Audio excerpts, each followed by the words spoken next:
When I wrote about participatory culture 6 years ago and mostly talked about cultural production, people said, well, most people aren't writing fan fiction, most people aren't modding games, most people aren't making YouTube videos, but it turns out most people are making decisions to pass along content. And probably many of us have relatives who only use of the internet is to forward things to other people, right? That passing along has got to be the most basic level activity of the internet. Turns out that CNN tells us the global internet user, whatever that is, just receives 26 stories per week via social media and shares about 13 stories per week online. The rest of this is US data. 92% said they got their news from multiple media platforms. 52% saw both online and offline sources. 72% said they follow the news because they enjoy talking about what's happening. 69% keep up with the news as a social or civic obligation. 50% rely on people around them to tell them the news they need to know. 75% get news forwarded through email. 52% share links with others around news.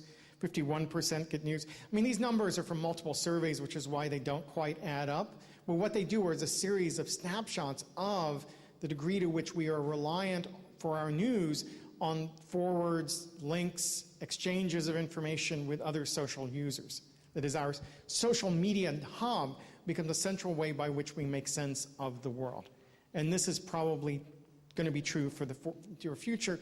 If this is true for news, think how much more true it is for music videos, for comedy sketches, for segments of The Family Guy, for any number of other things people choose to pass along as content. We know where your children are, right? You're attentive to their well-being. You don't want anyone else messing with your children, doing things to your children, so forth. And as long as we think of our intellectual property as our brain children, we are going to be deeply protective of how it gets used and how it travels through the culture. It says, flip it though, and think of yourself as a dandelion. The dandelion produces all of these seed pods, and the wind takes them and blows them everywhere, right? And maybe you've done like this girl does and take a dandelion and blow on it. And the dandelion spreads, and some of them die, right? Some of those seeds land on the concrete and they get run over by cars and tracked in the mud, and nothing good happens to them. But many of them land in the grass and start to grow, to the point that we don't need to worry about the future survival of the dandelion, right? I predict when end times come and the world is ending, the cockroach and the dandelion will share the planet together, right? These are the two least endangered species on the planet because the dandelion is so effective at transmitting.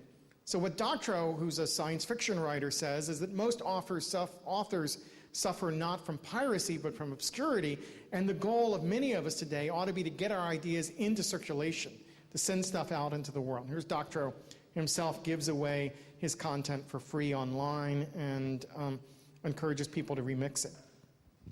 So here's another example of this politics of circulation. This takes place in the Middle East. This is a group of Palestinians. Every week, these Palestinians march through the occupied territory. They protest. They get stopped by the guards, the Israeli guards.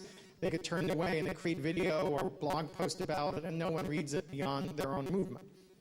This particular day, though, they dressed themselves up like the Na'vi from James Cameron's Avatar. They painted themselves blue, and they marched through the occupied territory saying things like, "Sky people, you can't take our land."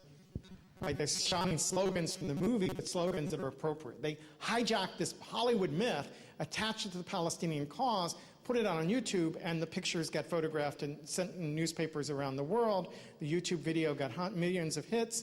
It became a mid-scale success in terms of spreadable content. And that, I think, is a very different story. Now, we could say this means entertainment values become dominant over news values, that politics is giving way to entertainment, and that may be partially true. Or we can say this political group took advantage of the high visibility that Hollywood created around these images and attached their meanings to them and got greater circulation they would have before. And this group was savvy. It has a strong web presence, so if you follow the video back, as a certain percentage will do, they could drill deeper and get a deeper understanding of the political stakes of this organization. I'm going to skip some. All right. So this is Malcolm Gladwell, and Malcolm Gladwell enters into all of this by writing an article for the New Yorker in which he makes fun of the idea of Twitter revolutions. And his he makes a number of key points, but the most important one, I think, is that he thinks that Twitter revolutions don't require people to take real risk, that it requires a superficial attachment. And we could say that's that Slack division argument of people took CUNY 2012, just passed it along, they didn't take a deep commitment, and there's some truth to that. I think there are multiple problems with Gladwell's argument, which really took over the American media discourse about it. The first is, going back to what I said earlier about the digital generation versus the transmedia revolution, it isolates out Twitter as if it was an isolated technology, rather than part of the full range of media that we're involved with. So I don't think we're seeing Twitter revolutions at all. I think Twitter plays a variety of roles and variety of political movements at the moment, but so do a variety of more traditional media forms. And if we look at the Arab Spring movements, for example, what we see is not Twitter dominating, but Twitter is one tool especially effective at getting messages out from the core group to the global population. And what Twitter is used with most effectively is cutting past government censors, cutting past mainstream media, gatekeepers, and getting messages out to other segments of the population.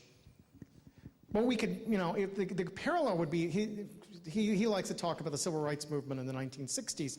What we'd say about the civil rights movement is that it was a telephone revolution, in the sense that Martin Luther King, no doubt, picked up the telephone, called other black leaders around the South, freedom writers at northern universities, and come on down, we're going to have a protest in Selma, Alabama. Right? Well, the telephone was only one tool that King would have used in order to bring about that civil rights movement. It clearly played a role, but to reduce it to the telephone, it would trivialize the incredible amount of organizational work that went on. To reduce invisible children to just YouTube reduces the incredible amount of other traditional grassroots activities they've been involved with. To reduce the Occupy to Twitter is not to do justice to the amount of dedication of these people showing up day after day at various Occupy sites and participating in in-depth oral discussions of things and so forth. So it in fact distorts our understanding of these issues. I'm going to skip over some stuff. So this brings us to another example that we've been paying some attention to, which is the Dream Activists. And this is a group that Aurelie Zimmerman and our team has been researching and really looking closely at. The Dream Act would have been a piece of federal legislation that basically granted greater educational and citizenship rights to young Americans who either were born in the U.S. to undocumented people or mostly came undocumented after they were still quite young, so that they are themselves were here without necessarily choosing to be in the U.S. They've grown up in the United States, they've gone to our schools and so forth, but they lack the documents needed in order to become citizens or even to get to higher educational institutions in a lot of ways. What Aurelie's research is showing is that they've been incredibly effective at using new media to organize and rally behind their cause, that they're incredibly innovative in their use of new media platforms. This despite the fact that they often are the lowest of the low in terms of economic access to technology, that as many of them don't have their own computers, they're using computers at libraries, schools, community centers, they don't necessarily have a lot of digital access, but they have a lot of digital savvy in which they're telling their story in powerful ways through these other platforms.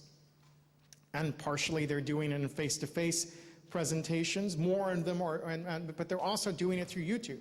So one of the powerful tactics has been just pointing the camera at yourself and telling your coming out story, saying, in this case, I'm Mohammed and I'm undocumented.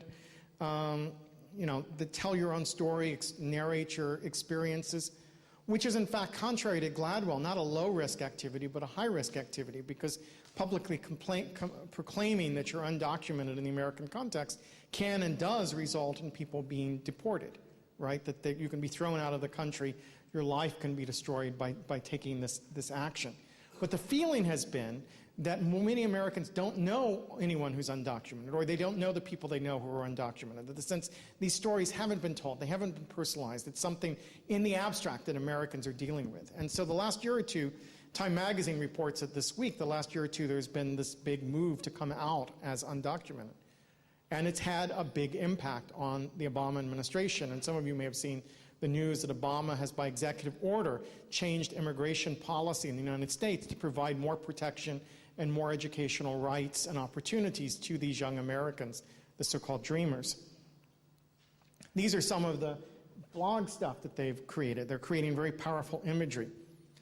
Increasingly, as it looked like the DREAM Act was not going to pass in the federal level, it's moved to state levels. And one of the consequences of having a networked movement was that they've been able to continue to fight state by state, pool knowledge quickly, compare notes easily across borders. As it fragments to a series of localized campaigns, they can provide informational support to each other. The immigrant rights movement in the U.S. have historically been very much ethnic driven, so that even the Peruvians and the Mexicans or the Colombians don't necessarily work in common, leave aside the full range of other immigrant groups involved in this debate. The South Vietnamese, the Iranians, so forth, who are involved in America illegally for one reason or another and are struggling for their rights. So this movement has connected those groups together in very powerful